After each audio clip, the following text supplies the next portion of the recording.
India is Indira, Indira is India. तो इस तरीके की चापलूसी आज के डेट में तो ऐसा कोई नहीं कर रहा। पश्चिम बंगाल के वो चीफ मिनिस्टर थे, मुख्यमंत्री थे, तो इन हाँ। सब ने ही उस इमरजेंसी का एक तरीके से सपोर्ट किया। देख लीजिए, मुझे उन्होंने तो सर नीच कह दिया प्रधानमंत्री। बिल्कुल बिल्कुल, ये मुझे कहते और हुए उस बात को नरेंद्र मोदी जो प्रधानमंत्री हैं हमारे, उन्होंने इस बात को मंच से बोला।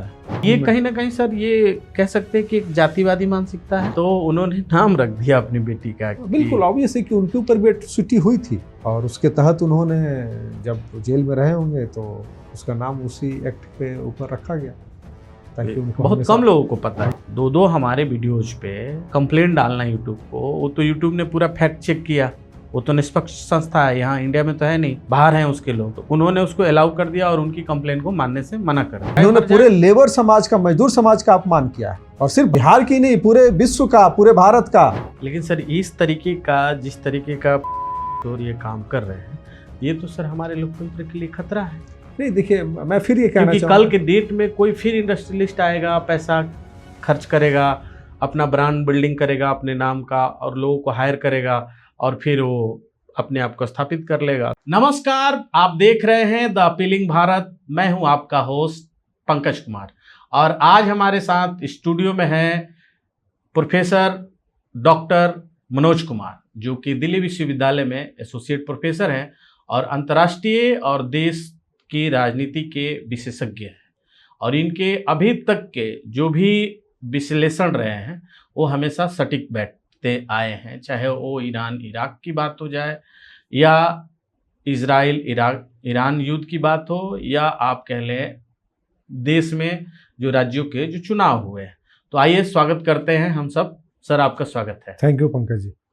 सर आज हम लोग चर्चा करेंगे आपातकाल के बारे में। तो आपातकाल पे सर पहला सवाल ये है कि आपातकाल लगा क्यों?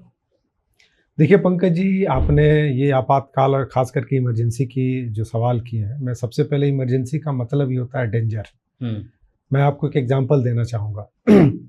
जब हम हॉस्पिटल में जाते हैं तो वहाँ पे सबसे पहले इमरजेंसी वार्ड होता है जी, और इमरजेंसी वार्ड में जो लोग भी होता है, हाँ। जो अंदर होते हैं वो तो परेशान होते ही हैं, लेकिन उनके साथ जो लोग होते हैं वो ज़्यादा परेशान होते हैं। हाँ। तो अगर आप इसकी तुलना करें इमरजेंसी का आपातकाल का, तो ठीक उसी प्रकार से है कि 1975 में 25 जून 1975 को इस देश के इंदिरा गांधी, जो हमारी प्रधानमंत्री थी महिला, उन्होंने इमरजेंसी लगाया, और उसी को लेके आज पूरे भारत में इस पे एक डिस्कशन, डिबेट, परिचर्चा, चर्चा किया जा रहा है। क्योंकि ये इसलिए ज़रूरी है क्योंकि देखिए भारत एक लोकतांत्रिक देश है, और भारत का जो पृष्ठभूमि है, जो इसका जो बैकग्राउंड है, वो बहुत ही ग्रेट है, महान है। और उसमें यहाँ का जो मानव की जो सभ्यता है वो बड़ा ही एक तरीके से एक दूसरे का समन्वय, कोऑर्डिनेशन, इन सब चीज़ों को लेके बना है भारत। और भारत एक दिन में नहीं बना है। और आज़ादी के बाद से जिस प्रकार से कॉन्स्टिट्यूशन मेकर्स ने जो अनुच्छेद उसमें बनाए हैं कि देश को हमें कैसे चलाना है, राज्य सरकार को कैसे चलाना है, केंद्र सरकार को कैसे चलाना है, जुडिशरी कैसे काम करेगी, सबके लिए उसमें सारे आर्टिकल्स दिए हुए हैं। लेकिन इंदिरा गांधी जी ने जिस प्रकार से अपने लिगेसी को बचाने के लिए, अपने सत्ता को बचाने के लिए, अपने परिवार के जो एक हेरिडेटरी जो चला आ रहा था उसको मेंटेन करने के लिए उन्होंने इस अनुच्छेद का दुरुपयोग किया। और मुझे लगता है कि एज ए भारतीय नागरिक होने के नाते मैं उसका कंडेम आज भी करता हूँ, क्योंकि जब ये लगा उस समय तो हम लोगों का जन्म भी नहीं हुआ था। लेकिन आज मैं आपके इस चैनल के माध्यम से जो आज की जो वर्तमान सरकार है, जो मोदी जी नेतृत्व कर रहे हैं, मैं उनको बधाई देता हूं कि उन्होंने इस दिवस को संविधान हत्या दिवस के रूप में मनाने का संकल्प लिया है, और कैबिनेट के द्वारा इसको पारित किया गया है।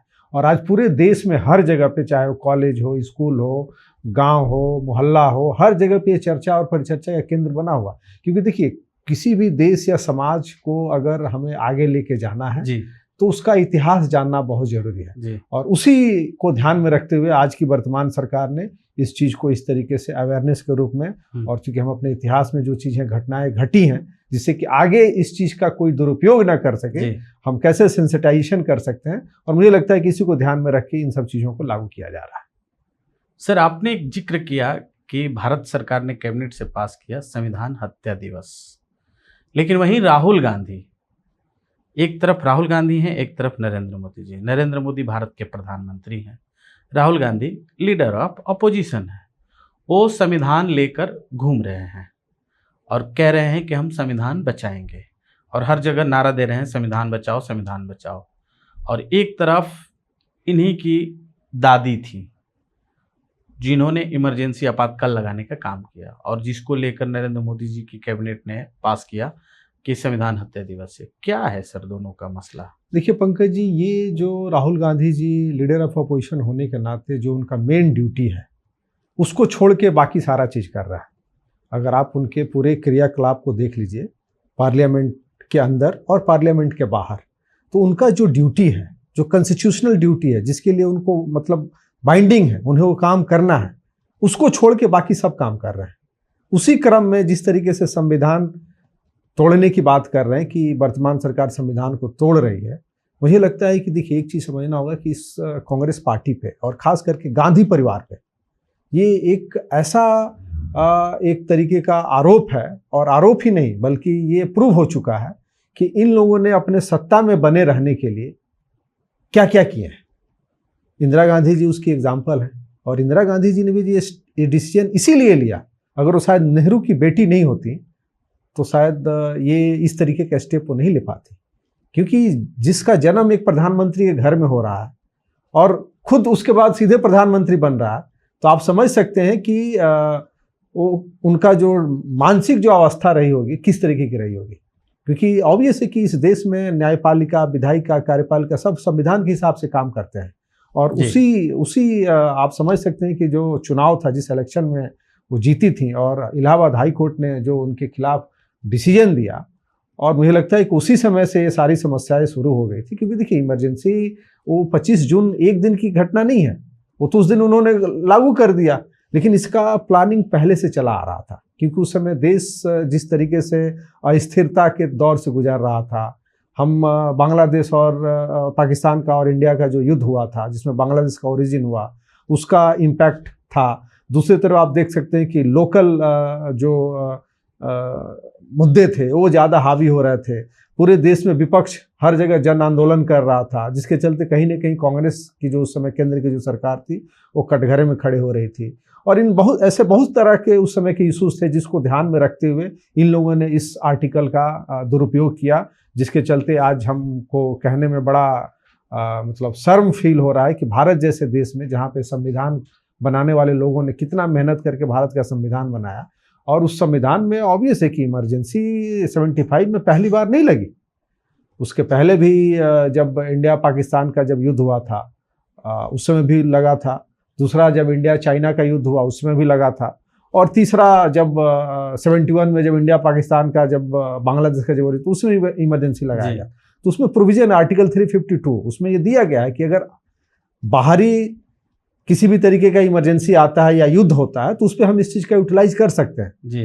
लेकिन उसी में इस कॉन्स्टिट्यूशन आर्टिकल को नरेट किया गया, और आंतरिक खतरा को दिखाते हुए जिस प्रकार से उस समय के प्रेसिडेंट जो फखरुद्दीन अली अहमद थे, उन्होंने भी रबर स्टैम्प का काम किया और उन्होंने कोई क्वेश्चन नहीं किया। और दूसरा सबसे बड़ी बात आप देख सकते हैं कि आज देश के प्रधानमंत्री मोदी जी संविधान हत्या दिवस को लागू करने के लिए कैबिनेट का अप्रूवल लेके तब उसको इम्प्लीमेंट किया, जबकि इतना बड़ा इमरजेंसी इंदिरा गांधी जी लगा रहे थे, उन्होंने बिना कैबिनेट किसी का सिग्नेचर नहीं है उस समय के जितने मंत्री थे। तो आप समझ सकते हैं कि किस तरीके का डिक्टेटरशिप रहा होगा। और उसी इमेज को समाप्त करने के लिए, क्योंकि मुझे लगता है कि लंबे समय तक इस देश के प्रधानमंत्री तो 3-4 लोग ही रह पाए। नेहरू जी थे, इंदिरा गांधी थी, अटल जी भी रहे, उसके बाद अभी मोदी जी जिस तरीके से तीसरे टर्म में आए, तो मुझे लगता है कि ये इंदिरा गांधी और मोदी जी का जो कंपेयर किया जाता है, तो मुझे लगता है कि जिस तरीके से संविधान तोड़ने की जो बात राहुल गांधी जी करते हैं कि जो वर्तमान सरकार संविधान को तोड़ देगी, संविधान में संशोधन कर देगी, तो मुझे लगता है कि वो जो इन लोगों के ऊपर जो एक तरीके का जो ब्लैक स्पॉट लगा हुआ है कांग्रेस पार्टी के ऊपर, उसी को आई वाश करने के लिए उसके कंपैरेटिव में मोदी जी को ये लोग लाके करना चाहता, और इसीलिए इस तरीके की चीज़ों को ये लोग समाज के बीच में लेके गया। 2024 के जनरल इलेक्शन में कुछ हद तक इन्हें सफलता प्राप्त भी हुई, लेकिन आप देख सकते हैं कि उसके बाद से जिस तरीके से केंद्र सरकार और खास करके मोदी जी की पॉलिसीज़ ने जिस तरीके से संविधान को और मजबूत बनाया, जिस तरीके से जनता के पार्टिसिपेशन को बढ़ाया, टॉप टू बॉटम जी और बॉटम टू टॉप। आज की डेट में कोई गैप नहीं है। तो मुझे लगता है कि उसी को ये लोगों ने ठीक करने के लिए इस तरीके की चीज़ों को आरोप लगाने का ये लोग काम किया। सर, एक सवाल बार बार ये उठ खड़ा होता है, पक्ष हो विपक्ष हो या सामाजिक कार्यकर्ता हो या सामाजिक संगठन हो, हर कोई ये सवाल उठाता है कि इस देश का जो मीडिया है वो निष्पक्ष नहीं है, उसके ऊपर अघोषित इमरजेंसी लागू कर दिया गया है। कितनी सच्चाई है इसमें? बिल्कुल, मैं एज ए भारतीय नागरिक होने के नाते जब मैं इस तरीके की जब चीज़ें न्यूज़पेपर्स में, सोशल मीडिया में दिखता है, तो जब हम अपने पास्ट को देखते हैं, अगर हम इमरजेंसी की तुलना कर लें तो आपको याद होगा और आप जानते भी होंगे, क्योंकि आप खुद एक लॉयर हैं, आपने कॉन्स्टिट्यूशन को पढ़ा है। जी अगर अपनी इसी राजनीतिक इतिहास जर्नी को अगर हम लोग देखें तो उस समय 75 में जब इमरजेंसी लगाया गया था तो आपको उस समय उसी दिन 24 जून को रामलीला ग्राउंड में जयप्रकाश जी के नेतृत्व में एक बहुत बड़ा जन सम्मेलन हुआ था। और मुझे लगता है कि उसमें लाखों की भीड़ थी, और जिससे इंदिरा जी और कांग्रेस सरकार जो थी बिल्कुल एक तरीके से डर गई थी। और जिस तरीके से हर जगह पे विरोध प्रदर्शन हो रहे थे, जिस तरीके से एजिटेशन हो रहा था, उन्हें लग रहा था कि आने वाले समय में हमारे लिए लंबे समय तक सत्ता में बने रहना बड़ा मुश्किल होगा। और उसी घटना के बाद से चूंकि एक नेशनल और इंटरनेशनल न्यूज़ बनने जा रहा था, उस दिन आप जितने भी बहादुर शाह जफर मार्ग के जितने भी जो प्रेस मीडिया हाउसेस थे, सबके बिजली को काट दिया गया ताकि वो अगले दिन कोई भी न्यूज़ प्रिंट ना हो सके। तो आप समझ सकते हैं कि किस तरीके का इन लोगों ने जो फ्रीडम ऑफ एक्सप्रेशन की जो बात करते हैं, लिबर्टी की बात करते हैं, मीडिया जो डेमोक्रेसी का एक फोर्थ पिलर के रूप में जाना जाता है, तो उसको भी इन लोगों ने कैसे किस तरीके से डिस्ट्रॉय किया। उस समय के जो सूचना और प्रसारण मंत्री थे इंद्र कुमार गुजराल जी थे, जो बाद में प्रधानमंत्री बने, उनके साथ संजय गांधी जी ने किस तरीके का व्यवहार किया, ये पूरा मतलब रिटन स्क्रिप्टेड है।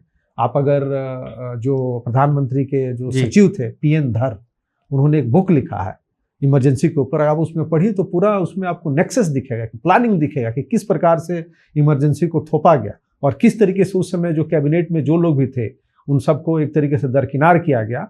और बिल्कुल एक तरीके से जो लोग उस पार्टी और उस फैमिली के प्रति जो वफादार बने रहे उनको आगे इनाम भी दिया गया, और जो लोगों ने विरोध किया उनको जेल में भेजा गया। तो आप एक देख सकते हैं कि मैं एक चीज़ और कहना चाहूँ कि उस समय के जितने भी जो कैबिनेट के जो लीडर थे उसमें बहुत बड़े बड़े नाम थे। जगजीवन राम जी थे जी, स्वर्ण सिंह थे, हाँ, इंद्र कुमार गुजराल थे, पश्चिम बंगाल के वो चीफ मिनिस्टर थे सतीश शंकर रे, हाँ वो मुख्यमंत्री थे। तो इन हाँ। सबने ही उस इमरजेंसी का एक तरीके से सपोर्ट किया। और उसी समय एक नारा आया, India is Indira, Indira is India. तो इस तरीके की चापलूसी आज के डेट में तो ऐसा कोई नहीं कर रहा।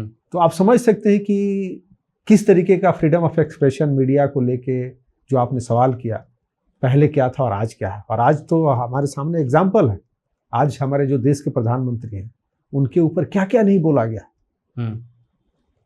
उनको चाय वाला से लेके चौकीदार चोर है, नरेंद्र सरेंडर, आप देख लीजिए जिस तरीके का, इवन मणिशंकर अय्यर का स्टेटमेंट उठा के देख लीजिए। मुझे उन्होंने तो सर नीच कह दिया प्रधानमंत्री। बिल्कुल बिल्कुल, ये मुझे कहते और हुए उस बात को नरेंद्र मोदी जो प्रधानमंत्री हैं हमारे, उन्होंने इस बात को मंच से बोला कि कांग्रेस के जो लोग हैं मुझको नीच कहते हैं क्योंकि मैं एक ओबीसी वर्ग से आता हूं, एक पिछड़े वर्ग से आता हूं।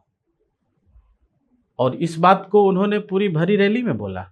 नहीं देखिए, बिल्कुल ये मुझे लगता है कि मैं वही पहले अपने वक्तव्य तो ये कहीं ना कहीं सर ये कह सकते हैं कि एक जातिवादी मानसिकता है।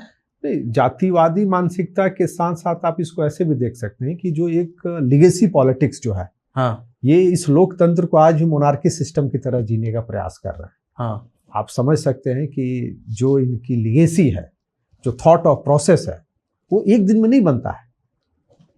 और इसी को आज देख सकते हैं कि आज देश में जितने रीजनल पॉलिटिकल पार्टीज हैं वो भी इसी चीज को फॉलो कर रही है कि मुख्यमंत्री का बेटा मुख्यमंत्री, प्रधानमंत्री का बेटा या बेटी प्रधानमंत्री, मंत्री का बेटा या बेटी मंत्री।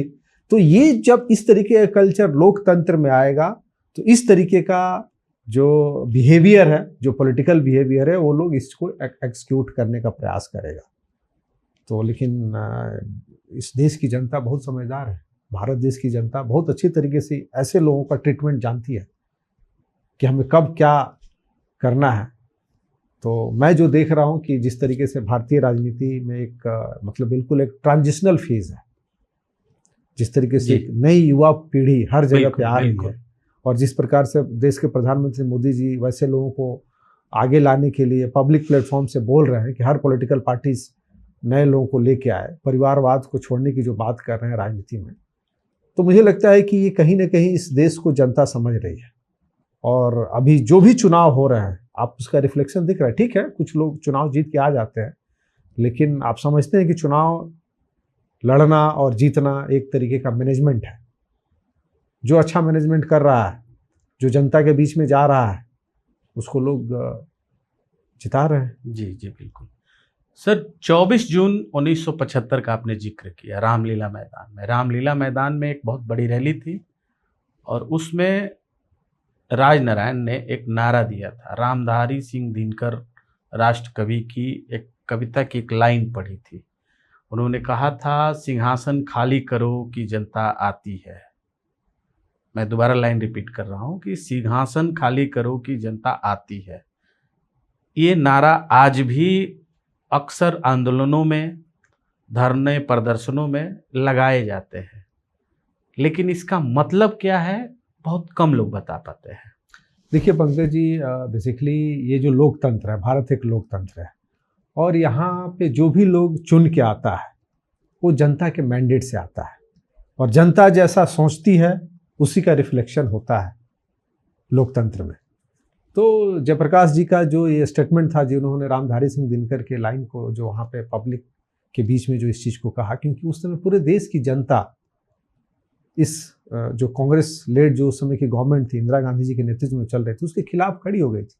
जिस तरीके से हर जगह विरोध प्रदर्शन हो रहे थे। और एक चीज़ मैं और कहना चाहूँगा कि देखिए, भारतीय राजनीति में अगर आप देखें तो ऐसे तो हर राज्य का अपना अपना कंट्रीब्यूशन है, लेकिन खास करके गुजरात और बिहार का before independence and after independence अगर आप देखेंगे तो सबसे ज़्यादा कंट्रीब्यूशन रहा है। रेडिकल चेंजेस के लिए गुजरात और बिहार जाने जाते हैं। आप महात्मा गांधी से उठा के देख सकते हैं, सरदार पटेल को उठा के देख सकते हैं, मोरारजी देसाई को देख सकते हैं, और इवन जो इमरजेंसी जो लगा 1975 में, अगर आप उसको देखेंगे ध्यान से, अगर स्टडीज़ करेंगे तो उसके जो मूल कारण दो ही स्टेट आते हैं, बिहार और गुजरात। वहाँ चिमन भाई पटेल मुख्यमंत्री थे कांग्रेस के गुजरात में, उनके खिलाफ वहाँ प्रोटेस्ट हो रहे थे, एजिटेशन हो रहे थे, करप्शन के चार्ज लगे हुए थे।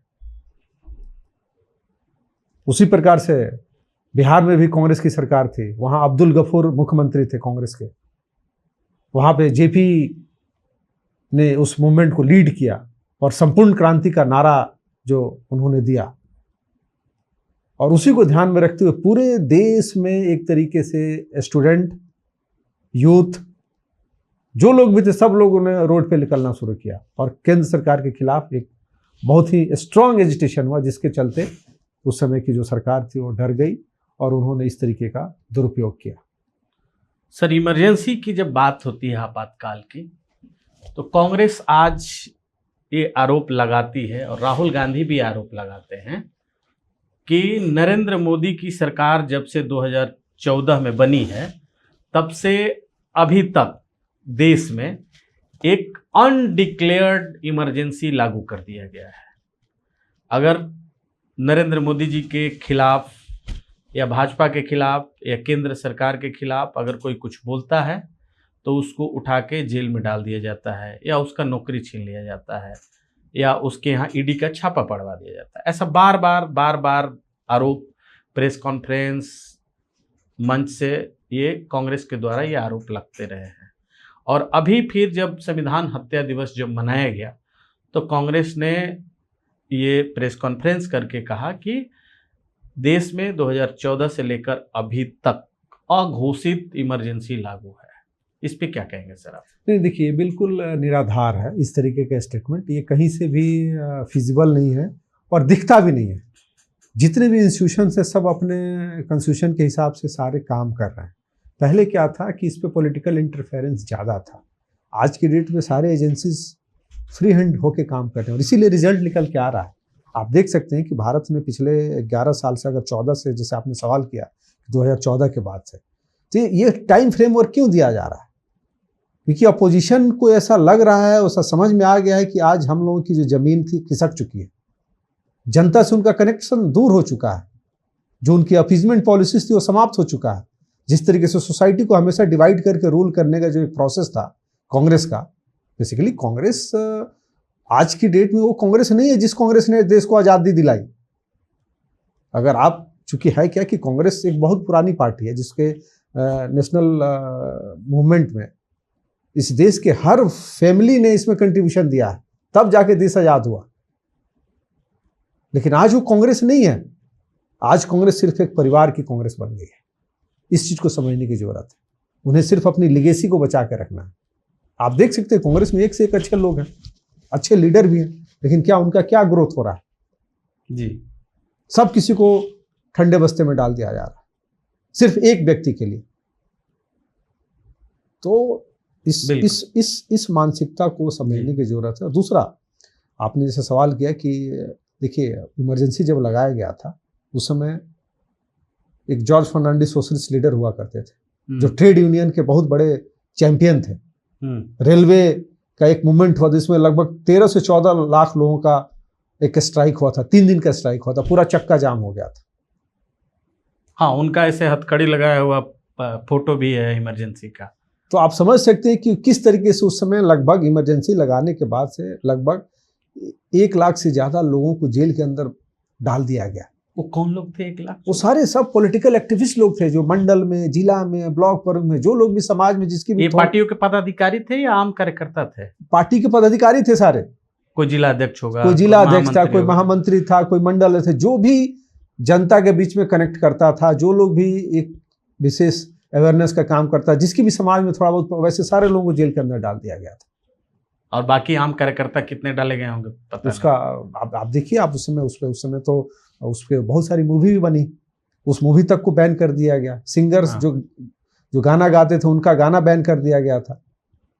सर, मथाई साहब का एक किताब है इंदिरा गांधी के ऊपर, उसको भी बैन किया गया है। बिल्कुल बिल्कुल, आपको शायद पता ही होगा। हाँ, बेसिकली देखिए, एक्चुअली इन लोगों ने जब भी सत्ता में आने के बाद से ये लोग अपने फैमिली से जुड़ी हुई जो भी सूचनाएं हैं, अगर उसको किसी ने भी रिवील करने का प्रयास किया या बताने का प्रयास किया, जो भी किया या क्रिटिक्स किया, तो ये क्षमता इस गांधी परिवार में नहीं है कि उस चीज को एक्सेप्ट करे और उसको अपने आप में इम्प्रूव करे, कि सुधार करने का प्रयास करे, बल्कि सामने वाले को ही ये लोग क्रश करने का प्रयास करता है। अच्छा, आप उस समय इमरजेंसी के समय में जिस तरीके की एट्रोसिटी की गई सरकार के द्वारा, उनके बेटे संजय गांधी जी के द्वारा, आज वो नहीं है, लेकिन अगर आप उस समय उठा के देख लीजिए, उस समय का जो लगभग 71 से लेकर 75 का जो कार्यखंड था, वो बड़ा ही उसमें नसबंदी जैसे योजनाओं को लाया गया, जिसमें एक तरीके का आप समझ सकते हैं किस तरीके से इनोसेंट लोगों को के साथ एट्रोसाइज किया जा रहा था। सर, जब आपने ये बात बोली तो एक बात हमें याद आया कि एक मुस्लिम स्कॉलर थे, उनका मैं नाम नहीं लूँगा, उन्होंने कहा था कि जब इमरजेंसी लागू हुआ तो इंडिया जो दिल्ली गेट है, दिल्ली गेट और जामा मस्जिद, यहाँ पे मुसलमानों के 5000 दुकानों को रातों रात बुलडोजर से तोड़ दिया गया। और वो कह रहे थे कि आज जो कांग्रेस मुसलमानों की हिमायती बनती है, वो इमरजेंसी के दौर ये लोग नहीं देखे हैं। 5000 दुकानों को रातों रात तोड़ दिया है। कितनी सच्चाई है इसमें? नहीं, ये सच्चाई क्या, ये ऐसा है, पूरा रिटेन है, ये सारे चीज़ें वहाँ पे घटी हैं। तुर्कमान गेट पे ये घटनाएं घटी हैं। और उसमें संजय गांधी जी का पूरा रोल था। उन्होंने उस समय के निगम के जो अधिकारी थे उनको बुला के ऑर्डर किया कि इसको विदिन 24 आवर्स में पूरा खाली करने के लिए। उसमें बहुत लोगों को मारे भी गए, गोली भी चलानी पड़ी पुलिस को। तो ये देखिए, ये लोगों ने जिस तरीके से इस देश को रूल्ड किया है, और बड़े ही गंदे तरीके से रूल्ड किया है, उसको आप अगर परिभाषित करें शब्दों में तो आपके पास शब्द नहीं मिलेंगे। कि सत्ता में बने रहने के लिए किस तरीके से संविधान के एक एक आर्टिकल का मिसयूज किया गया, जी, अपने ओपोनेंट को क्रश करने के लिए किस तरीके से उसके साथ एट्रोसिटी की गई है। मैं श्यामा प्रसाद मुखर्जी की बात करना चाहूँगा, क्योंकि आज दीनदयाल उपाध्याय जी और श्यामा प्रसाद मुखर्जी अपोजिशन के लोग थे। वो लोग, श्यामा प्रसाद मुखर्जी पहले कांग्रेस में थे, लेकिन बाद में उनका कश्मीर इशूज़ पे उनका मतभेद हुआ और उन्होंने कांग्रेस पार्टी छोड़ दी और जनसंघ की स्थापना की। लेकिन आप देखिए, इस देश में जो भी डिफरेंट आइडियोलॉजी लेके आया, उसको लंबे दिन तक इन लोगों ने जीने नहीं दिया। कारण बहुत सारे हो सकते हैं। आज तक पता नहीं चला कि श्यामा प्रसाद मुखर्जी जी की मौत कैसे हुई। जेल में मारे गए, कस्टोडियल डेथ था। ठीक उसी प्रकार से आप देख लीजिए, दीनदयाल उपाध्याय जी रेलवे से यात्रा कर रहे थे, उनकी बॉडी रेलवे पटरी के किनारे मिली, लेकिन आज तक उसमें पता नहीं चला किसने किया। और आज उन्हीं के थॉट प्रोसेस जिन लोगों ने डेवलप किया, उसकी पार्टी आज देश पे शासन कर रही है, जनता के मैंडेट से कर रही है। लेकिन आप देख सकते हैं कि उनके फैमिली में जितने भी दुर्घटना हुई, आज आपको सारे एविडेंस मिल जाएंगे कि किसने किया, कहां से हुआ। इंदिरा गांधी की हत्या जब हुई, सबको पता है, उनको सजा भी हो गई। राजीव गांधी जी की भी जिस तरीके से हत्या हुई, आप पूरे रिपोर्ट्स में है कि किसने किया, कहां से हुआ, कौन ऑपरेट किया। बिल्कुल। तो ये, लेकिन इस देश में मैं एक और बिहार के ललित नारायण मिश्रा जी की बात करना चाहूंगा। आज कांग्रेस के लीडर थे, लेकिन उनके ऊपर बम से अटैक किया गया बिहार में, और उनकी बॉडी दिल्ली तक पहुंच नहीं पाई। तो इस तरीके की घटनाएं, बहुत घटनाएं मिल जाएंगी जो एक क्वेश्चन खड़ा करता है सिस्टम के ऊपर, पॉलिटिकल पार्टीज के ऊपर। ये राजनीतिक हत्याएं इंदिरा गांधी करा रही थी। अब देखिए, ये चीज ये जब तक कोई एविडेंस नहीं है, लेकिन अगर इस पे अगर जांच अगर हो, आप लाल बहादुर शास्त्री की हत्या को कैसे देखते हैं? जिस प्रकार से ताशकंद समझौते में गए, हाँ, वो आज तक भी हिडन है। सुभाष चंद्र बोस की मिसिंग ही है। ऐसे तमाम रिकॉर्ड मिल जाएंगे। तो मुझे लगता है कि ये इन सब चीज़ों पे जो वर्तमान सरकार है, उसको जरूर जांच कराना चाहिए, कम से कम पता चले कि इसके पीछे कौन लोग हैं। सर, आपने जिक्र किया श्यामा प्रसाद मुखर्जी का, जो कांग्रेस में थे। तो जब बात श्यामा प्रसाद मुखर्जी की हो रही है, तो आप लंबे समय से आप जुड़े हुए हैं, संघ के संगठनों से आप जुड़े हुए हैं, राजनीतिक तौर पे भी और शैक्षणिक तौर पे भी। तो संघ की स्थापना जब 1925 में होती है, राष्ट्रीय स्वयंसेवक संघ की, तो उसके संस्थापक डॉक्टर हेडगेवार जी, सम्मानित आदमी है, नाम लेना भी चाहिए। तो उनके बारे में भी कहा जाता है कि वो पहले कांग्रेस में थे और वो वहाँ से निकलकर अपनी एक संस्था उन्होंने बनाई। क्या है सच्चाई इसकी? नहीं, देखिए पंकज जी, एक चीज समझिए, देश स्वतंत्रता के पहले इस देश में एक ही पॉलिटिकल पार्टीज थी जो अंग्रेजों के द्वारा बनाई गई थी, कांग्रेस। बाद में धीरे धीरे उसका लीडरशिप चेंज हुआ। आप देखिए, जो पहले राष्ट्रीय अध्यक्ष बने वो ब्रिटिशर्स ही बने। बाद में धीरे धीरे ब्रिटिशर्स को लगा कि जब तक हम यहाँ के लोगों का पार्टिसिपेशन नहीं बढ़ाएंगे, एक सेफ्टी बॉल के रूप में यूज किया जी। लेकिन वो ज़्यादा दिन तक नहीं चला। जिस तरीके से पूरे क्रॉस द वर्ल्ड में नेशनलिज्म को लेके एक अवेयरनेस लोगों के बीच में आई, जो लोग गुलाम देश थे सब फ्रीडम के लिए मूवमेंट करना शुरू किए। तो भारत ने तो जो मेरठ का जो विद्रोह हुआ था 1857 का, जिसको हम बोलते हैं कि फर्स्ट इंडिपेंडेंस जो मूवमेंट था वो भारत का, जिसको ब्रिटिशर्स ने बड़े बुरी तरीके से क्रस्ट किया, लेकिन इतिहासकारों ने इसको भले गलत तरीके से इंटरप्रेट किया, जिसको आज ठीक करने का प्रयास किया जा रहा है जी। तो उस समय सारे लोग, जो लोग भी थे, सब कांग्रेस से जुड़े हुए थे। लेकिन जब उस समय जब फ्रीडम मूवमेंट जब चल रहा था, तो उसी समय कांग्रेस कुछ लोगों के हाथ की कठपुतली बन गई थी। और उसमें जिस तरीके से जो आइडिया, जो थॉट प्रोसेस इनबिल्ट किए जा रहे थे वो कहीं ना कहीं भारत के जनमानस के लिए ठीक नहीं थे। इसीलिए इस तरीके के लीडर वहाँ से निकल के गए और उन्होंने एक अपना संगठन बनाया।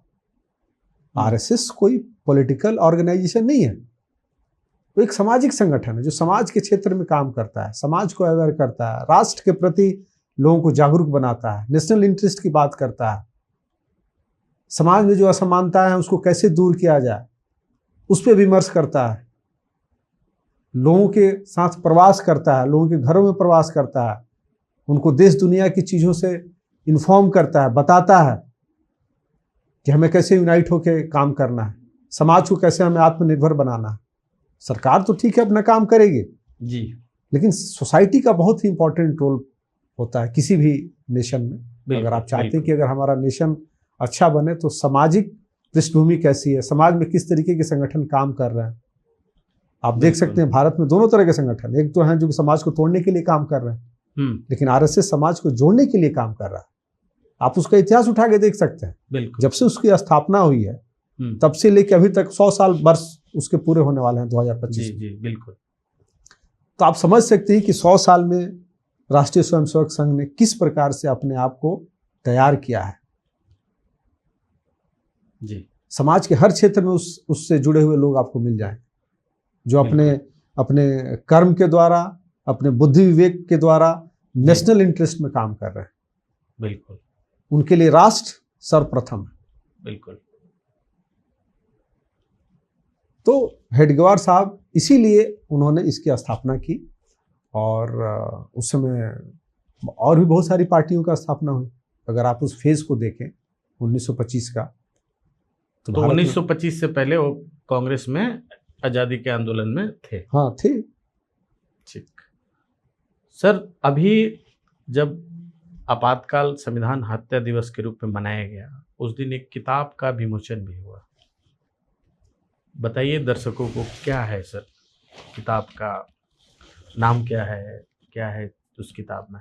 ये basically the emergency diary book है जिसको ब्लू क्राफ्ट ने पब्लिश किया है। अच्छा। और इसमें मुझे लगता है कि जिस तरीके की इमरजेंसी के समय में, ये बुक मैं पढ़ा नहीं हूँ अभी पूरी तरीके से, लेकिन उस बुक में जब मैं उसके जो रेफरेंस जो आ रहे थे, जिस तरीके से मीडिया में और देश के गृह मंत्री जी ने उसका विमोचन भी किया, तो उसमें उस समय की जो भी एट्रोसिटी सरकार के द्वारा की गई है उसका बड़े अच्छे तरीके से चित्रण किया गया है। अच्छा। और मुझे लगता है कि हम सबको पढ़ना चाहिए, उसके बारे में लोगों को अवेयर भी करना चाहिए कि इस देश में संविधान के आर्टिकल के नाम पे किस प्रकार से मिसयूज किया गया और अपने सत्ता को बचाने के लिए।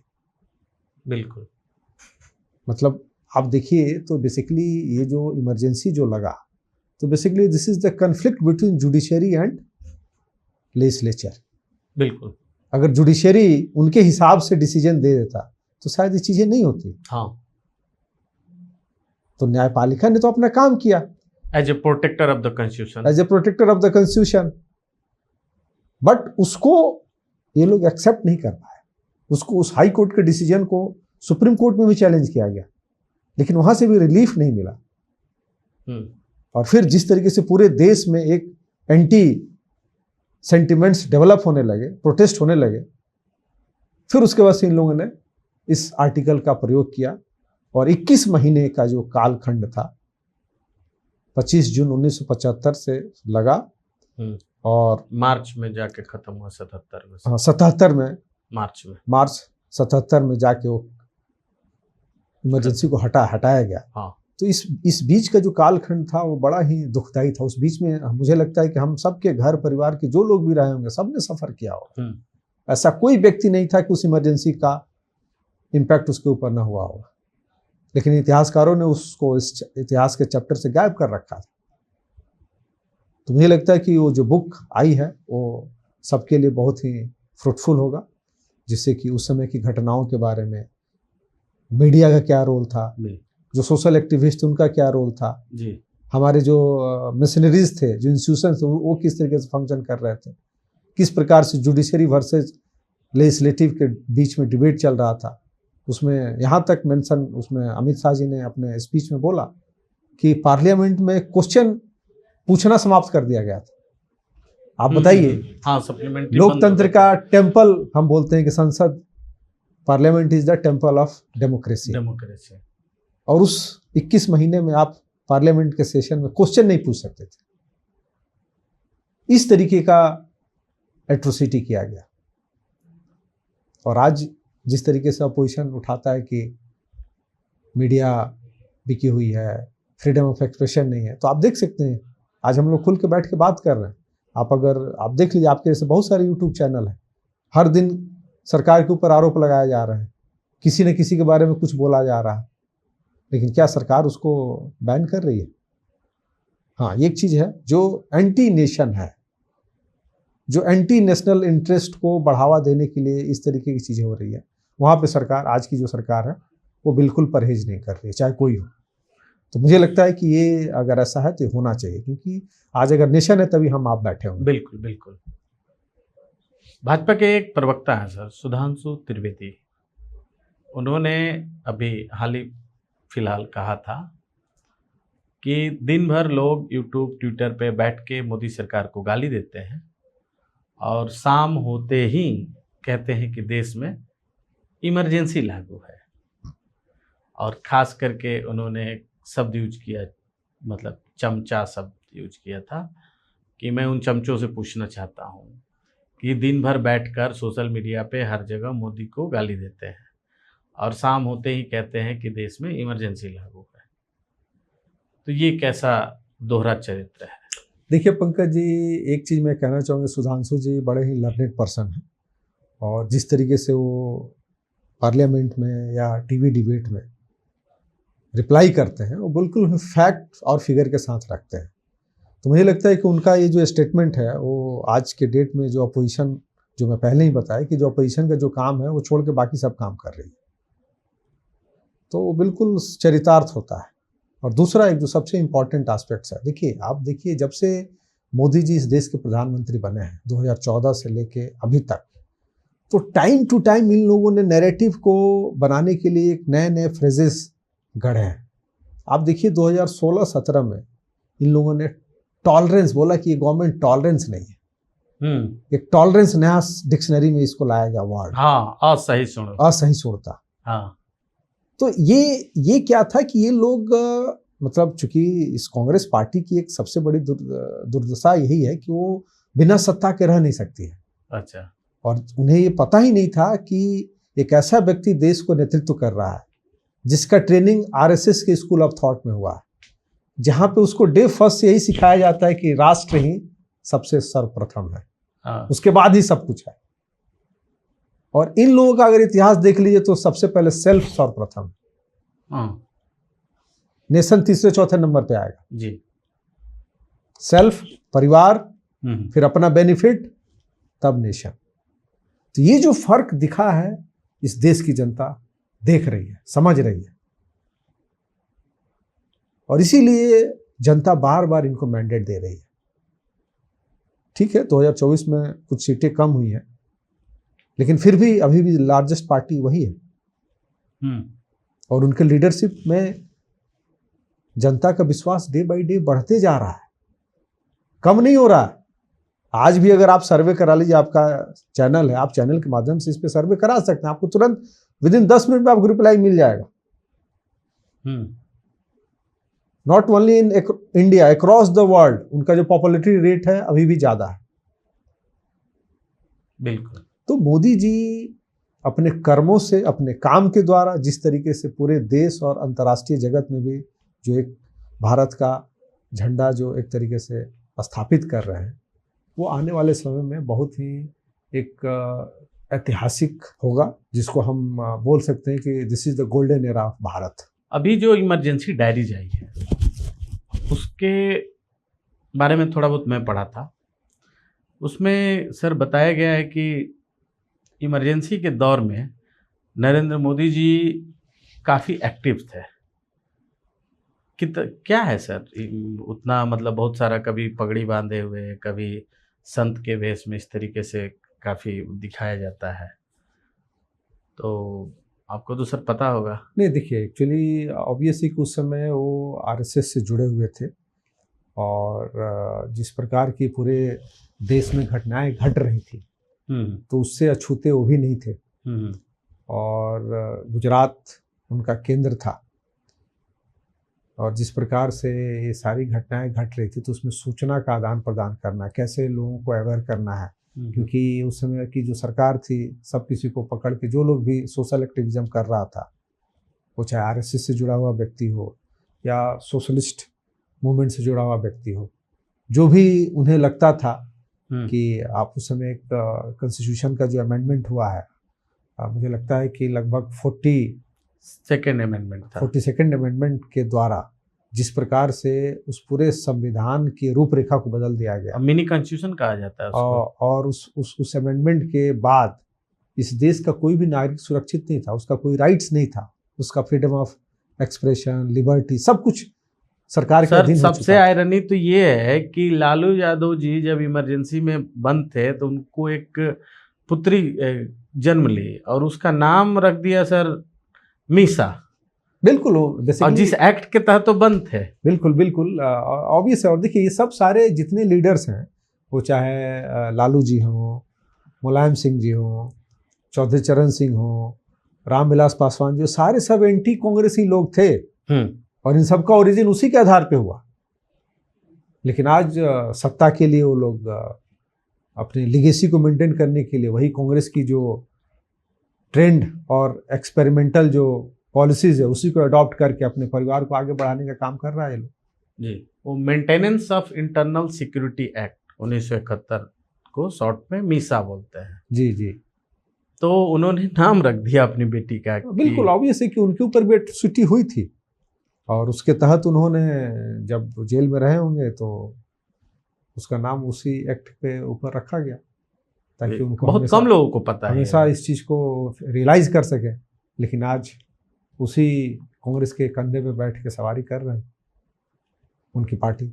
जी बिल्कुल बिल्कुल। सर बिहार में जब बात हो रही है इमरजेंसी की, आपातकाल की, तो बिहार में घूम रहे हैं प्रशांत किशोर, और तेजस्वी यादव ने अभी छात्र युवा संसद संवाद किया था बिहार के पटना के बापू सभागार में। और इन दोनों के द्वारा सर हमारे चैनल के 2 वीडियोज पे कंप्लेन की गई ताकि जो सच्चाई है वो बाहर न निकल के आए। और ये दोनों लोग दुहाई देते हैं कि देश में इमरजेंसी घोषित है। तो सर मैं ये जानना चाहता हूँ कि जब दूसरे का freedom of speech and expression, उन्हीं का तो नहीं है, ये तो हमारा भी है, ये आपका भी है। जिस संविधान की बात वो करते हैं उसी संविधान से हम भी गवर्न होते हैं, आप भी गवर्न होते हैं, वो भी होते हैं। तो क्या ये सर नहीं है कि अगर उनके खिलाफ अगर कोई बोल रहा हो तो उसको चुप करा दिया जाए? 2 हमारे वीडियोज पे कंप्लेंट डालना यूट्यूब को, वो तो यूट्यूब ने पूरा फैक्ट चेक किया, वो तो निष्पक्ष संस्था है, यहाँ इंडिया में तो है नहीं, बाहर हैं उसके लोग, तो उन्होंने उसको अलाउ कर दिया और उनकी कंप्लेंट को मानने से मना कर दिया। उन्होंने कंप्लेंट डाला था कि ये दोनों वीडियोज, एक प्रशांत किशोर के ऊपर था, मैंने पूछा था कि सर प्रशांत किशोर जी इतना पैसा खर्चा कर रहे हैं तो इसका क्या है भविष्य, यही सवाल, सिंपल सवाल था। और तेजस्वी जी के ऊपर लेगेसी पॉलिटिक्स का था कि क्या लालू जी की जो लेगेसी वो संभाल पाएंगे या नहीं संभाल पाएंगे, सिंपल सवाल था। इसी का आपने जवाब दिया था। और इसके ऊपर आप सोचिए सर इनकी कितनी गिरी हुई मानसिकता है कि इन्होंने उन दोनों वीडियोज के ऊपर यूट्यूब में कंप्लेंट डाल दी, और यूट्यूब का मेल आया हमारे पास, और फिर ईमेल में यूट्यूब ने कहा कि ऐसा कुछ भी नहीं है इस वीडियो में जिसकी वजह से हम इस वीडियो को हटाएं।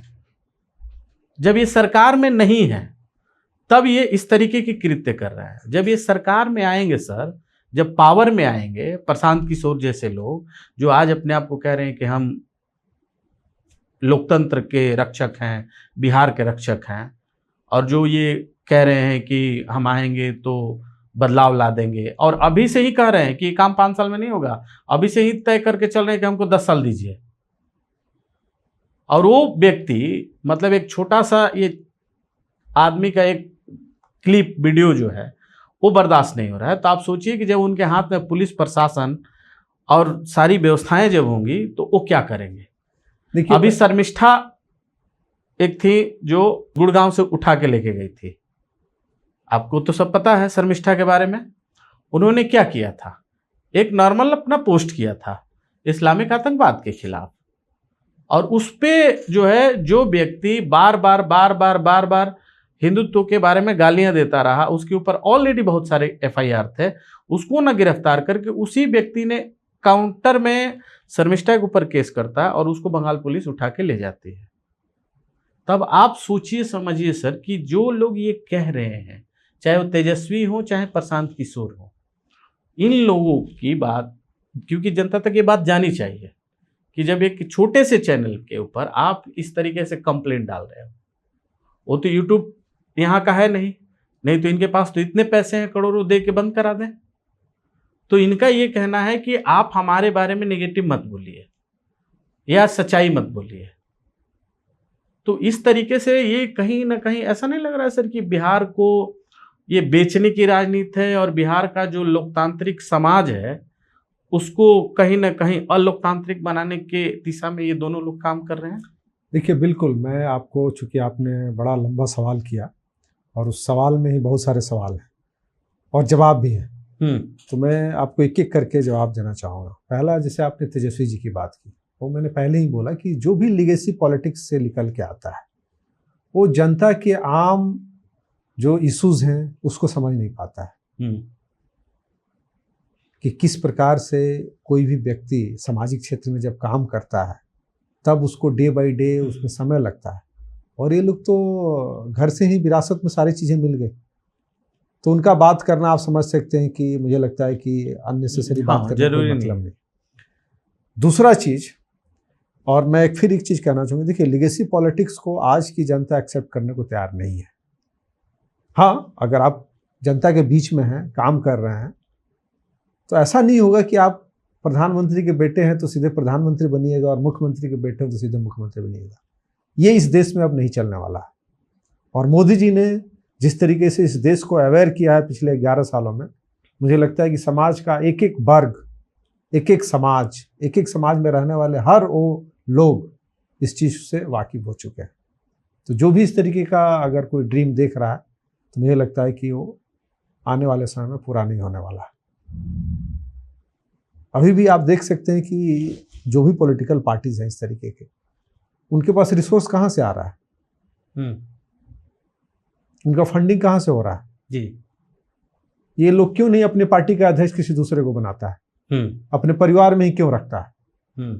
क्यों सर, क्यों रखते हैं? उसके पीछे मोटिव को कि कंट्रोल, क्योंकि इलेक्शन कमीशन के द्वारा जो अब टिकट देने का राइट्स किसके पास है? अध्यक्ष के पास। अध्यक्ष के पास है, तो अध्यक्ष आपके घर का ही है। काम तो बहुत लोग करते हैं, लेकिन आप लीडरशिप किसको दे रहे हो? डिसीजन मेकिंग में कौन पार्टिसिपेट कर रहा है? ये पूरा ऊपर से नीचे तक सिस्टम यही है। जो भी जहां पे भी लीगेसी पॉलिटिक्स है, वहां पे जो मैं देखता हूं, जो मुझे समझ में आया अभी तक, कि कुछ लोग होते हैं उनके इर्द गिर्द और उसी के आधार पे सारी डिसीजन प्रक्रियाएं ली जाती हैं। अच्छा, वहां पे talent is a not a matter. वहां एक ही चीज होता है, नेपोटिज्म, कि आप उनके लिए क्या कर सकते हो।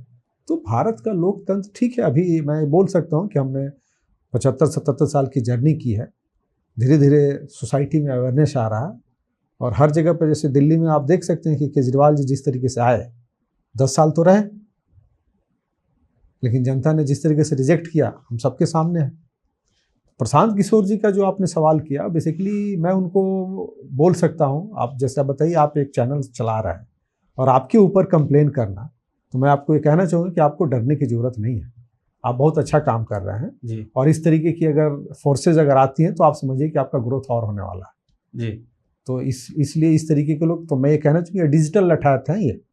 हाँ, प्रशांत किशोर डिजिटल लठायत हैं। हाँ, ये सिर्फ मुंह से बोलना जानते हैं। ठीक है, आज नो डाउट पढ़े लिखे हैं, एक टेक्नोक्रेट्स रहे हैं, स्ट्रेटजी मेकर रहे हैं, लेकिन जिस धरती पे जाके वो जिस तरीके की राजनीति करना चाह रहे हैं, एक तरफ मंगल पांडे जी जो बिहार के स्वास्थ्य मंत्री हैं, उनको अमंगल पांडे बोल रहे हैं। हाँ, वहाँ के मुख्यमंत्री नीतीश कुमार जी को मेंटली डिस्टर्ब बता रहे हैं। हाँ, मानसिक रोगी बोला है उन्होंने।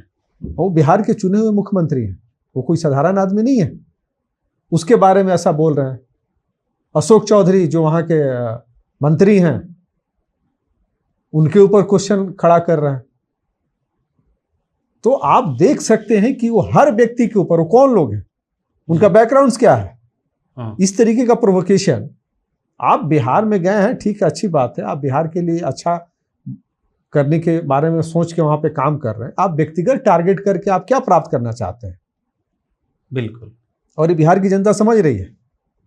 और मैं आपके इस चैनल के माध्यम से एक मैसेज देना चाहता हूं कि जिस थॉट प्रोसेस को लेके वो गए हैं बिहार में, अगर उस पर काम करना चाहते हैं तो बिहार के लिए क्या कर सकते हैं उस पर काम करें। हो सकता है कि बिहार की जनता उनको एक्सेप्ट करे, बिल्कुल, लेकिन इस तरीके का आरोप प्रत्यारोप करके तो मुझे नहीं लगता है कि चुनाव अभी लड़ पाएंगे। पार्टी तो बना लिया उन्होंने, सिंबल भी मिल गया, और मैं तो उसी दिन समझ गया था जो व्यक्ति अभी सत्ता में नहीं आया है और बिहार में जो लीकर बैन है उसको खत्म करने की बात कर रहा है। हाँ सर, ये मतलब तो आप मुझे समझ में सकते नहीं हैं आ कि रहा है। वो किस तरीके का विजनरी है। तो कहीं ऐसा तो नहीं है कि प्रशांत किशोर शराब माफियाओं से चंदा लेकर बिहार में राजनीतिक पार्टी खड़ी कर रहे हैं? इसके देखिए, पीछे क्या शराब माफिया है? अब देखिए, इसमें अब चूंकि कंपेयर तो लोग करता है, केजरीवाल से कंपेयर उनका किया जा रहा है कि केजरीवाल की तरह बिहार के केजरीवाल, तो आप देख सकते हैं केजरीवाल का क्या हश्र हुआ। और मैं तो ये मानता हूं कि केजरीवाल जी ने जिस तरीके से एक एंटी इंडिया अगेंस्ट करप्शन के नाम पे, जो एक मूवमेंट के नाम पे सबका उन्होंने यूज़ किया, चाहे बाबा रामदेव का हो, किरण बेदी थी, किरण बेदी जी का हो, विश्वास थे, कुमार विश्वास हो, अन्ना हजारे जी का हो, ऐसे तमाम, प्रशांत भूषण थे, प्रशांत भूषण जी का, उनके ऐसे पिता तमाम जी थे, लोगों का जिस शांति तरीके से उन्होंने यूज़ किया और मिसयूज़ करके उनको बिल्कुल एक मरी हुई मछली के समान निकाल के फेंक दिया। तो मुझे लगता है कि अगर उनका तुलना अपने आप को ऐसे करा रहे हैं तो फ्यूचर तो सबको पता है कि फिर वो क्या करेंगे। और आज उसी देखिए, आज भी केजरीवाल जी दिल्ली में लीकर माफिया और उसी पॉलिसीज में वो यहाँ से गए, और वो अभी सत्ता में नहीं आया है, लेकिन वो वहाँ से लीकर को समाप्त करना, वहाँ से लीकर को फिर से लाना चाहते हैं। लोग वहाँ कह रहा है सर कि प्रशांत किशोर को जो फंडिंग है वो शराब माफिया कर रहे हैं। देखिए, इस पे मतलब लोग कह रहे हैं, मैं ये बात नहीं कह रहा, वहाँ जो लोग हैं, जो इनके साथ लोग जुड़े हुए हैं। अभी आनंद मिश्रा जो है, आनंद मिश्रा ने प्रेस कॉन्फ्रेंस करके वो उनके पार्टी के सर यूथ अध्यक्ष रहे हैं प्रदेश के, आज जो कि आईपीएस रहे हैं और काफ़ी काबिल आईपीएस रहे हैं। उन तक ने इनके ऊपर आरोप लगा दिया और वो पार्टी से इस्तीफा दे दिए, छोड़ दिए, पद से भी इस्तीफा दे दिया। तो मेरा ऐसा मानना है कि प्रशांत किशोर जैसे लोग जो है सर, देश के लोकतंत्र और बिहार के जो लोकतांत्रिक समाज है उसके लिए बिल्कुल खतरा साबित हो रहे हैं। देखिए, अभी ये कहना थोड़ा सा जल्दीबाजी होगा, क्योंकि देखिए वो ऑब्वियस है कि आज उन्होंने कम से कम ये डेयरिंग किया है कि बिहार में जाके एक नया पैटर्न पे राजनीति को लेके आना चाह रहे हैं। बात तो अच्छा कर रहे हैं, लेकिन बात करने का जो उनका तरीका है वो ट्रैक से डिस्ट्रैक्ट हो जा रहा है। आप एक नया बिहार बनाना चाहते हैं, बिहार से माइग्रेशन को रोकना चाहते हैं, बिहार में इंडस्ट्री लगाना चाहते हैं, तो ये व्यक्तिगत आरोप लगा के तो आप नहीं प्राप्त कर सकते हैं। और इस चीज़ को हम सब जानते हैं कि बिहार का सोसाइटी बहुत ही एम्पावर्ड है, मानसिक रूप से, आइडियोलॉजिकल बेस, और उसमें जिस तरीके का इनका प्रोवोकेशन है, मैंने तो अभी 4 नाम आपको गिनाया, ऐसे बहुत सारे नाम मिल जाएंगे। अभी बिहार बीजेपी के प्रदेश अध्यक्ष दिलीप जायसवाल जी के बारे में उन्होंने क्या क्या बोल दिया। लेकिन उन्हें पता होना चाहिए कि उनका मेडिकल कॉलेज, पहले पता कर लें कि मेडिकल कॉलेज की किस तरीके से वो चला रहे हैं, उसमें उनका क्या भूमिका है, क्या रोल है।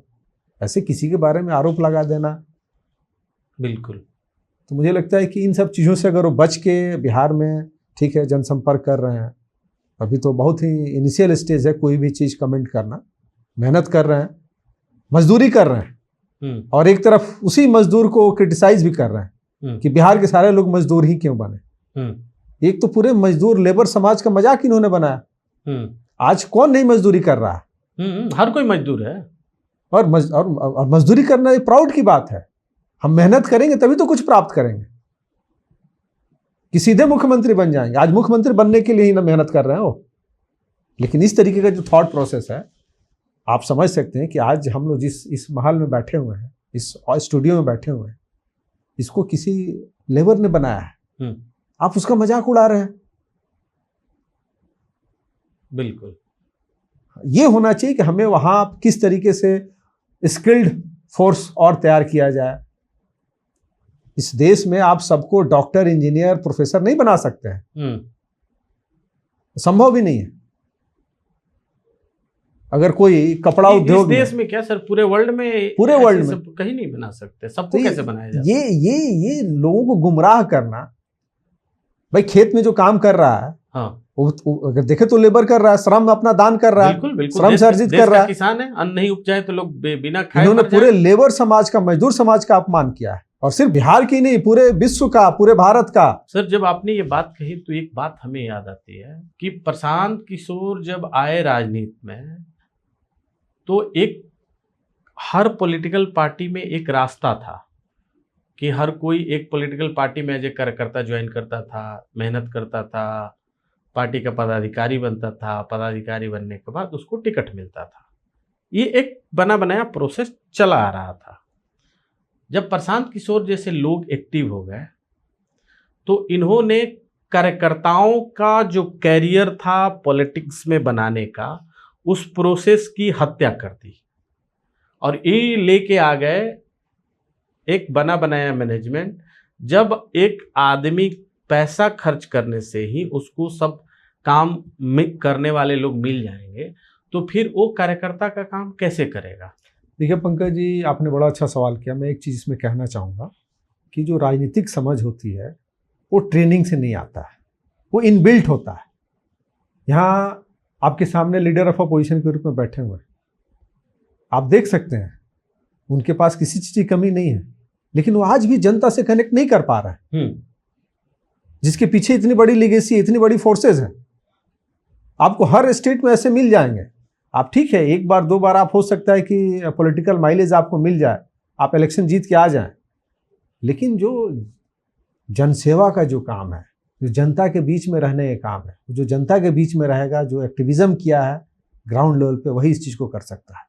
आप किसी को पैसा देके, किसी को सर्वे करा के, किसी का इक्वेशन सेट करके, स्ट्रेटजी बना के नेता नहीं बना सकते हैं। लेकिन सर इस तरीके का, जिस तरीके का प्रशांत किशोर ये काम कर रहे हैं, ये तो सर हमारे लोकतंत्र के लिए खतरा है। नहीं, देखिए मैं फिर ये कहना चाहूँगा, कल के डेट में कोई फिर इंडस्ट्रियलिस्ट आएगा, पैसा खर्च करेगा, अपना ब्रांड बिल्डिंग करेगा अपने नाम का, और लोगों को हायर करेगा, और फिर वो अपने आप को स्थापित कर लेगा। तो जब जो पैसा लगाएगा तो वो पैसा तो सर खजाना से लूटेगा। बिल्कुल बिल्कुल। तो ये कह सकते हैं ना कि प्रशांत किशोर का जो नज़र है वो बिहार के 3,76,000 करोड़ का जो साल का बजट है उसमें लूट मचाने का है। देखिए अभी सबसे पहले चीज नहीं, वो कह रहे हैं कि हम 243 पे लड़ेंगे और हम सरकार बनाने जा रहे हैं 2025 में। ठीक है, कहने तो उनके इस हिसाब से अगर जो ये बात बोल रहे हैं सर, तो इसके हिसाब से तो वो 3,76,000 करोड़ के लूट मचाने के चक्कर में पड़े हुए हैं। देखिए मैं एक चीज कहना चाहूँगा कि जिस तरीके का जो स्टेटमेंट या जो वो दे रहे हैं, हाँ, मुझे नहीं लगता है कि बिहार की जनता इतनी मतलब इमेच्योर है जो उनके बहकावे में आ जाए, नंबर 1। नंबर 2 कि इस तरीके का हथकंडा अगर अपनाएंगे तो वहाँ पे आप देख सकते हैं, बिहार की राजनीति को अगर समझना है तो आप 3 इलेक्शन उठा के देख लीजिए। वहाँ बहुत सारे पॉलिटिकल पार्टीज बने, आज भी हैं, उनकी क्या स्थिति है? अकेले चुनाव लड़के आ जाए कोई भी, जितनी भी रीजनल पार्टीज हैं वहाँ पे, या आप 1-2 पार्टी को छोड़ दें तो वहाँ जितनी भी रीजनल पार्टीज हैं उन सबका एक बेस है, एक सोशल बेस है। उसके बावजूद भी वो लोग सीट्स जीतने में उनकी भूमिका नगण्य है। तो अभी ये बिल्कुल इनिशियल स्टेज में है और ये ठीक है, नो डाउट मेहनत कर रहे हैं, मजदूरी कर रहे हैं, अभी करें, अभी और मजदूरी करें वहाँ।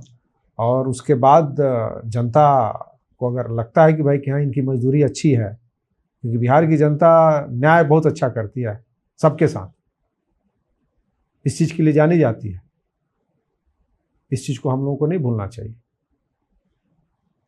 बिल्कुल बिल्कुल सर, 81 साल के एज में आते हैं आपातकाल, जो अभी संविधान हत्या दिवस मनाया गया।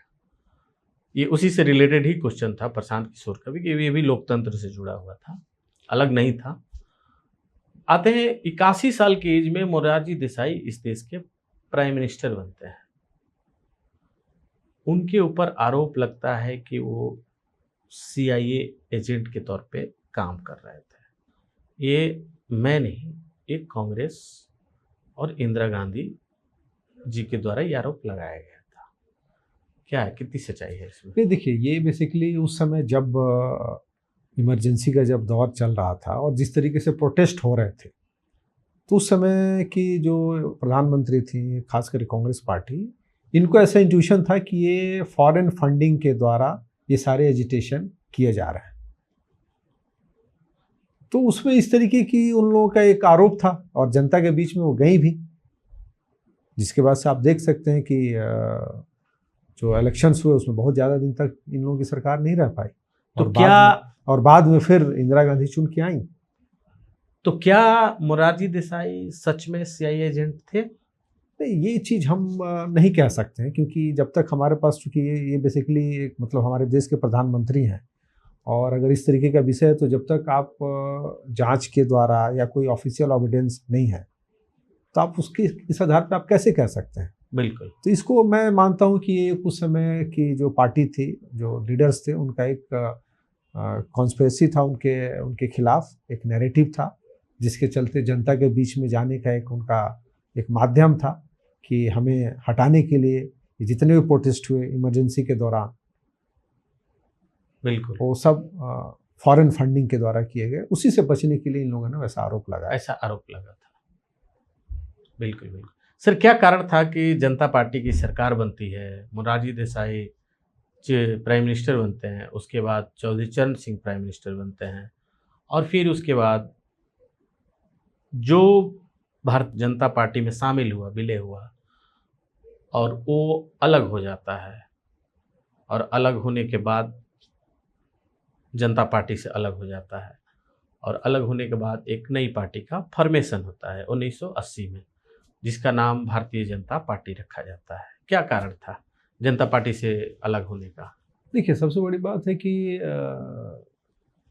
जो उस समय जिस तरीके से सरकार में ये लोग आए, जनता दल की जो सरकार बनी, उस समय बहुत सारी चुनौतियाँ थी और कांग्रेस सत्ता से हटी थी, लेकिन सिस्टम अभी भी उसी के हाथ में था। अब इस चीज़ को नहीं भूल सकते हैं।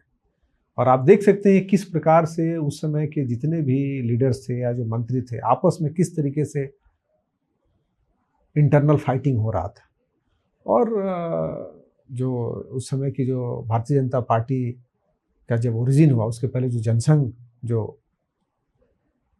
पार्टी थी, उसमें उसका जो मोटिव था, जो जिस तरीके से उस डायरेक्शन में जाना चाह रही थी, वो कहीं ना कहीं उसे लग रहा था कि उस चीज़ को हम प्राप्त नहीं कर सकते।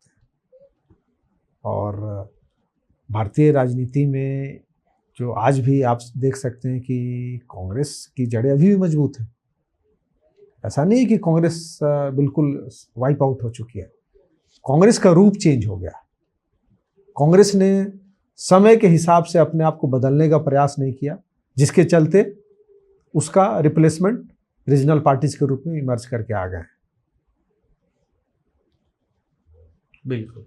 तो इसीलिए 1980 में जिस प्रकार की जब उस समय की देश की जो चुनौती थी, और भारतीय जनता पार्टी और ख़ास करके जो भी उस समय के जो उनके आइडियोलॉग थे, उनको लगा कि हमें इनसे डिस्टेंस बना के एक अपना सेल्फ आइडेंटिटी के आधार पे हमें जाना चाहिए। और आप देख सकते हैं कि आज सफल है।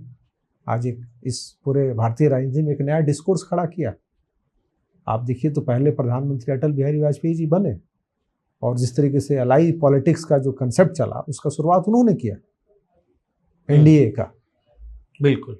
और जिस तरीके से उन्होंने पूरे 5 साल उस टेन्योर को पूरा किया, तो एक तरीके से वो एक पूरे इस भारत के जनता के बीच में एक मैसेज गया कि एक नया अल्टरनेटिव कांग्रेस का बीजेपी बन सकती है। और फिर आप देख सकते हैं कि किस प्रकार से उसका ग्रोथ हुआ। 2 बिल्कुल। सीट से लेके हम 282 तक पहुंचे, बिल्कुल फिर 303 तक पहुंचे। बिल्कुल बिल्कुल तो ये समझना होगा, क्योंकि भारतीय समाज को आप एक दिन में नहीं समझ सकते, और कोई भी रिफॉर्म, सामाजिक जो परिवर्तन होता है वो अचानक लगता है कि अचानक हो गया, लेकिन अचानक नहीं होता है। उसके पीछे बहुत मेहनत करना होता है, बहुत वो काम करना होता है, टाइम वर्क टाइम करना लगता होता है, है सर। और समाज को जोड़ना पड़ता है। बिल्कुल सिर्फ आरोप प्रत्यारोप करने से आप समाज में अपने आप को स्थापित नहीं कर सकते हैं। और आजकल के जो जितने न्यूली जो पार्टीज बन रहे हैं, वो एक लिटमस टेस्ट के रूप में अपने आप को लेके आ रहे हैं, और तरह तरह के नए नए हथकंडे अपनाते हैं। किसी को सफलता मिल जाती है, किसी को नहीं मिलती है। तो मुझे लगता है कि बिहार में उसी को दोहराने का प्रयास कर रहे हैं प्रशांत किशोर जी। तो मैं आपके इस चैनल के माध्यम से कहना चाहूँगा कि इस तरीके का आरोप प्रत्यारोप में न पड़ के, ठीक है, आपका इस देश लोकतंत्र देश है, आपको राइट है, आप अपना प्रोफेशन छोड़ के आके वहाँ पे मजदूरी कर रहे हैं, बिल्कुल तो अच्छा से करें, जिससे कि बिहार की जनता आपसे कनेक्ट कर सके। बिल्कुल बिल्कुल सर, आज आपातकाल की बात हम लोग कर रहे थे, संविधान हत्या दिवस मनाया गया, इमरजेंसी डायरीज किताब लॉन्च हुई, तो लोगों के दिलों में कहीं ना कहीं एक और क्वेश्चन रेज हो रहा होगा कि क्या आने वाले दिनों में भारत में दोबारा इमरजेंसी लग सकती है। देखिए, ये आर्टिकल, हमारा जो संविधान है उसमें प्रोविज़न है, आर्टिकल 352 में प्रोविज़न है हाँ कि हम इमरजेंसी लगा सकते हैं, हम्म, आंतरिक और बाह्य बाह्य कारणों के द्वारा। हाँ, अगर युद्ध की एक्सटर्नल स्थिति, इंटरनल दोनों है। एक्सटर्नल इंटरनल, अगर कोई वार की स्थिति बनती है, फिनेंशियल क्राइसिस होता है, तो उस पर हम कर सकते हैं। लेकिन आप देख सकते हैं जिस तरीके से समाज अवेयर हुआ है संविधान के प्रति, और जिस तरीके का जो हमारा फेडरल स्ट्रक्चर है, केंद्र सरकार राज्य सरकार के बीच में जो पावर ऑफ डिस्ट्रीब्यूशन है, मुझे लगता है कि अब मुश्किल है, अब इस नहीं देश में लगेगा। अब मुश्किल है कि इमरजेंसी लग जाए। और हमें नहीं लगता कि वैसा भारत अब उस स्थिति में है कि इसको इमरजेंसी लगाया जाए, क्योंकि नहीं, देखिए- लोकतंत्र यहाँ का मजबूत होता जा रहा है। नहीं, लोकतंत्र मजबूत होते जा रहा है, और दूसरा क्या है कि हम अपने आप को जिस प्रकार से हर चीजों पे स्थापित कर रहे हैं, हम किसी के पिछलग्गू नहीं है। भारत देश किसी का, आज की डेट में किसी का पिछलग्गू नहीं है। बिल्कुल तो भारत देश कौन? यहाँ की जनता, यहाँ का सिटीजन। बिल्कुल यहाँ का सिटीजन किसी का पिछलग्गू नहीं है। बिल्कुल बिल्कुल यहाँ का सिटीजन कर्मशील है, मेहनत करना जानता है हर फील्ड में, और उसी के आधार पे आज हम यहाँ तक पहुंचे हैं। बिल्कुल। और इसको देश के प्रधानमंत्री मोदी जी रिफ्लेक्ट कर रहे हैं पूरे विश्व में, और उसी के चलते आज आप देख सकते हैं पूरे वर्ल्ड पॉलिटिक्स में भारत की एक सेंटिटी बनी है, एक इसकी पहचान बनी है। बिल्कुल पॉजिटिव सेंस में पहचान तो हर देश की है, लेकिन नेगेटिव सेंस में है, लेकिन भारत की पहचान पॉजिटिव सेंस में है। और जिस तरीके से यहाँ की जनता अवेयर हो रही है, जिस तरीके से सूचनाएं का आदान प्रदान हो रहा है, जिस तरीके से एजुकेशन सिस्टम में रिफॉर्म किया जा रहा है, जिस तरीके से भारत का जो रियल हिस्ट्रीज है उसको सरकार के द्वारा भी और सामाजिक संगठनों के द्वारा भी बहुत काम हो रहा है। तो मुझे लगता है कि आने वाला समय भारत का बहुत ही सुनहरा है यहाँ के नागरिकों के लिए। आप देख सकते हैं कि पूरे वर्ल्ड में क्राइसिस चल रहा है। मैं ये नहीं कह रहा हूँ कि भारत में क्राइसिस नहीं है या भारत में चुनौतियां नहीं है, लेकिन जिस तरीके से टैकल किया जा रहा है, जिस तरीके से उसका एक्सक्यूशन किया जा रहा है, जिस तरीके से उसको रिजॉल्व किया जा रहा है, जिस तरीके से हर व्यक्ति का भागीदारी तय किया जा रहा है, सुनिश्चित किया जा रहा है, वो एक पॉजिटिव एस्पेक्ट्स है। और हमें इस चीज को लेके प्राउड होना चाहिए। बिल्कुल। जो भारत का कल्चर, सभ्यता, जो हमारा ट्रेडिशन रहा है, मुझे लगता है कि भारत उस दिशा में बहुत सही डायरेक्शन में जा रहा है। और अब इमरजेंसी नहीं लगेगा, और अब इमरजेंसी इस देश में लगने आंतरिक कारणों से नहीं लगेगा, ऐसी बाह्य कारणों से हो सकता है।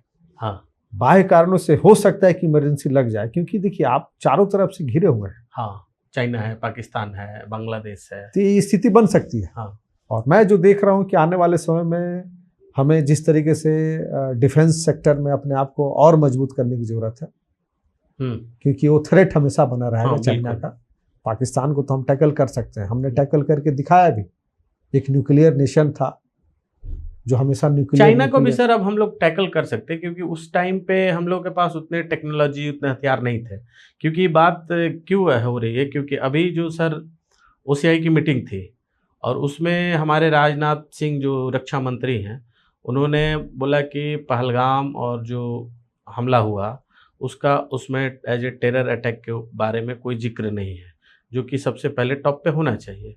ये न्यूज़पेपर ने भी छापा, तो उस एग्रीमेंट को साइन करने से मना कर दिया। ये बिल्कुल अभी हमारे देश के जो डिफेंस मंत्री राजनाथ सिंह जी ने जिस तरीके का वहाँ पे भारत का पक्ष रखा, इससे हम लोगों का सीना चौड़ा हो जा रहा है कि पहले इस तरीके की चीजें नहीं हो पाती। भारत ने चाइना की धरती पे जाके हाँ, जिस तरीके से अपने पक्ष को रखा और हाँ, साइन नहीं किया, ज्वाइंट स्टेटमेंट नहीं आया ना, तो ये भारत की बहुत बड़ी डिप्लोमेटिक विक्ट्री है। हाँ, जीत है सर, बिल्कुल बिल्कुल जीत है सर, इसमें कोई डाउट नहीं है। तो ये मतलब this is the basically it is the reflection of our society, it is the reflection of our citizens.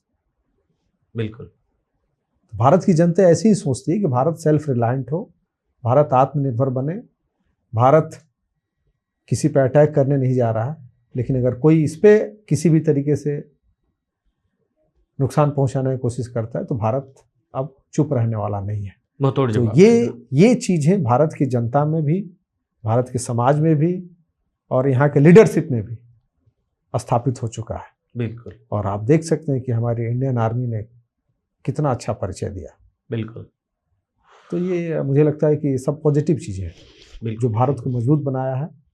और भारत का जो एक आप बोल सकते हैं कि जो कि उसका एक जो भारत का एक नैरेटिव जो बनाया गया था, उस नैरेटिव को तोड़ने में बहुत हद तक सफल हुआ है। हाँ, वो जो परंपरागत ट्रेडिशनल जो बनाए गए थे कि भारत इस तरीके का होगा, भारत अपना इंटरनल डिसीजन भी हाँ, वेस्ट की नेशन के आधार पर हाँ, इन्फ्लुएंस होकर कि कौन खुश होगा कौन ना खुश होगा, इसको सबको खुश करने के चक्कर में भारत अपना नुकसान कर देता था।